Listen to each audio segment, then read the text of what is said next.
We begin tonight in Luzerne-County, where one of the most highly anticipated high school football games of the season was finally played one day late. The Battle for the Old Shoe is the annual season finale between back mountain neighbors Dallas and Lake Lehman. But this year, both districts have been beset by the constant specter of school threats, the most recent of which forced the postponement of the game from its original time on Friday night. Dallas and Lake Lehman finally kicked off this morning. And Newswatch 16's Emily Kress spoke with the families who are dealing with the constant disruptions. The stands at Lake Lehman High School were filled with football fans Saturday, but that wasn't the original game plan. The matchup between the Dallas Mountaineers and the Lake Lehman Black Knights was postponed Friday after another rash of threats. You know, there's no right answer. I think it's every parent's worst nightmare that God forbid something should happen at the school.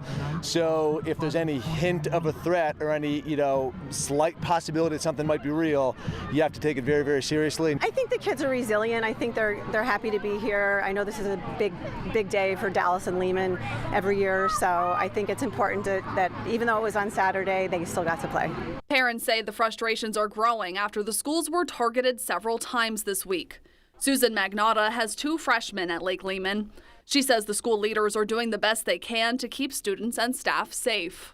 It's just one day at a time, honestly, and I'm trying not to have expectations about what's going to happen tomorrow, because that's when I get really frustrated, because these kids just went through a pandemic and I really want to see them, have a normal existence. I think it's tough on mental health for the kids. Clem Gover from Dallas has kids in 5th and 8th grade. He tells Newswatch 16 the threats are disrupting not only the school days, but everyday life for many families. Our kids are of an age where they can be on their own. They're a little bit more self-sufficient. We have not had to juggle work schedules to find coverage or babysitters or grandparents. So we've had a little bit easier than some, but folks that are, pre-K, kindergarten, first grade, I know that's throwing a very large monkey wrench in the gears of the daily routine. The Luzerne County DA's office and the FBI are involved in the investigation. Emily Kress, Newswatch 16, Luzerne County.